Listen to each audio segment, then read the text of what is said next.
All right, welcome to 6.4 part 2. We're still working with conic sections, and we're going to finish up hyperbolas today.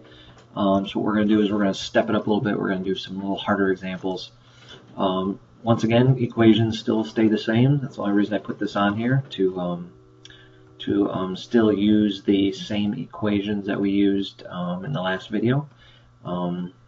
Remember, a squared is always the first number on the bottom. Okay, so remember, a squared is always the first number on the bottom of your equations. Okay. Another thing you have to remember that if x squared comes first, this is the asymptote equation you're going to use. And if y squared is first in your equation, this is the asymptote equation you're going to use. And please do not forget that it's c squared minus a squared. Okay, example 1. All right, so sketch the graph of the following hyperbola.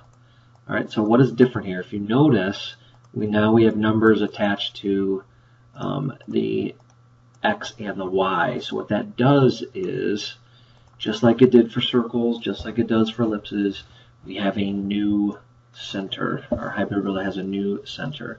So I'm going to write out our center first. Okay, our center is x has a +2 attached to it, so -2. Y has a -3 attached to it, so I'm going to use +3. So I'm going to plot that right now, -2, 3. Okay, there's our center. Everything's going to be based off of that point. Okay, now we're going to do our A, our B, and our C.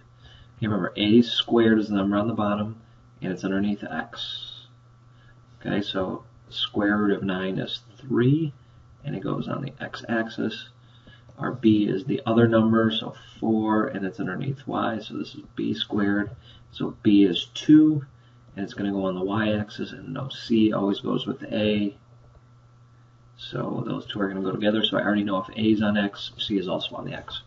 Okay, so let's figure out our, I'll move this. Let's figure out our c value now. So we have b squared equals c squared minus a squared. Let's just double check and make sure that's correct. So b squared equals c squared minus a squared. Okay, that's what I put.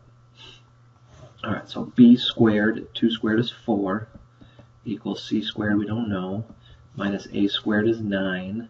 So I add 9 to both sides, I get 13 equals c squared. Square root, I get square root of 13 is my c value. And let's see what that is on our calculator. Square root of 13, and I get 3.6. 3.6.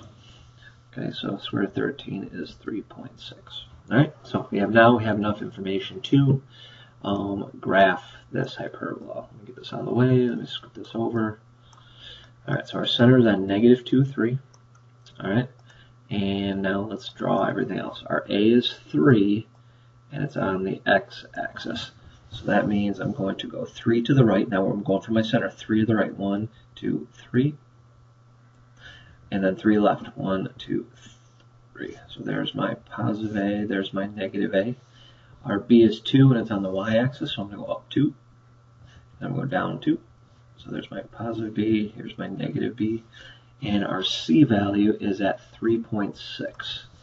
And it's on the x, so 1, 2, 3, 3.6. So there's my c, and there's my negative c. Okay, so now I'm going to draw my box around my b's, my a's.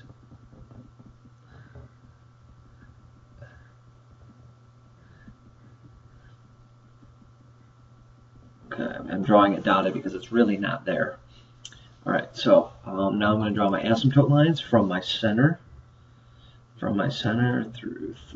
the corners of my rectangle. Try to get them through as close as you can to the corners. All right, now, so I'm going from A. Remember, my lines of asymptotes are my boundaries. I'm not going to ever touch those. Okay, and there is my hyperbola with all necessary information. So don't forget that the numbers attached to x and y are your new center point. Okay, so this one had a different center. It wasn't centered at 0, 0. Okay, I'm going to leave example 2 for you. Okay, same type of problem. Just pay attention to your x and y, what your center is, and we'll talk about that one tomorrow in class. We're going to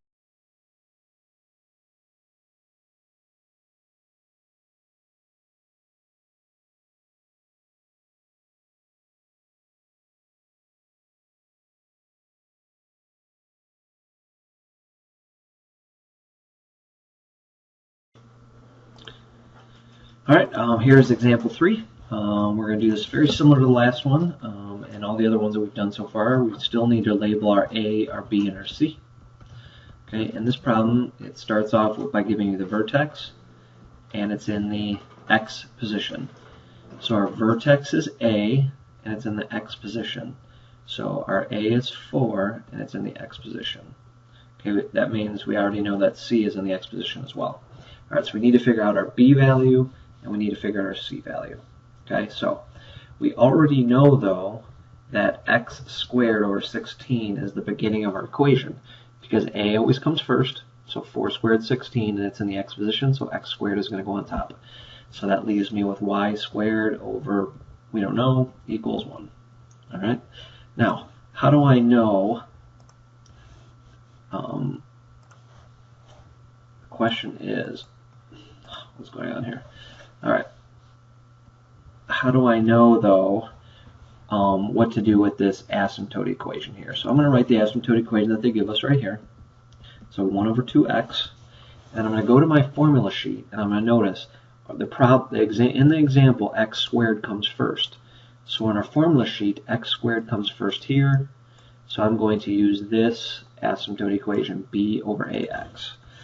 Okay, so let's go back to the problem. We're going to use y equals b over ax. Okay, so if we know it has to equal 1/2, and we only know a so far, so b over a, we only know a, so the bottom number is 4. So if this is true, and we know that our equation has to equal 1/2, and we know the bottom number is already 4, what has to go on top here? What has to go on here to make it equal to 1/2? Okay, so hopefully you recognize that it has to be 2. Okay, so that means automatically our b value is 2. We know it goes on the y, and that is basically how do you use this asymptote equation. Okay, so now let's do our formula to find c. So b squared equals c squared minus a squared. B squared is 4. C squared is what here? We don't know. Minus a squared is 16. I'd add 16 to both sides. I get 20 is equal to c squared. Square root both sides. I get square root of 20.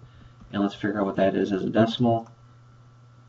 Square root of 20 equals 4.47. 4.47. So 4.47 is the decimal for C. Okay, so that's all the information that we need to know in order to be able to graph this problem. All right, so I'm going to erase this. We don't need this right now. I don't want it to mess up our screen. I'm going to slide over my graph, and we're going to graph. Okay, so we have everything that we need now. All right, so our A is 4, and it's on the X position. Now our center is 0, 0, because it doesn't tell us any different. So I'm going to go 4 to the right, 4 to the left. That is our A and our negative A. Our B is 2, and it's on the y-axis. So I'm going to go up 2, down 2. I'm going to draw my imaginary rectangle.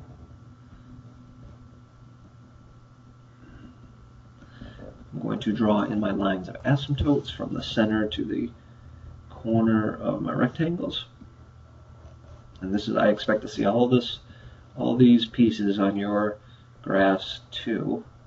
Okay, and now I'm going to draw my parabolas from my A values, so they're going left and right. Do not touch the lines of asymptotes. Get really close, but don't touch. Don't forget your arrowheads. And the last thing we need to do is we need to put on our C, which is 4.47. It always goes with A. So 4.47 is about right here. And there's our C and our negative C. Okay, so there we have it. That is the tough example for hyperbolas. Hopefully that makes some sense. I will see you tomorrow. We'll do more work on this. So please make sure that you try example 2. Try example 2. Okay, we'll go over that tomorrow. Have a good night. See you tomorrow.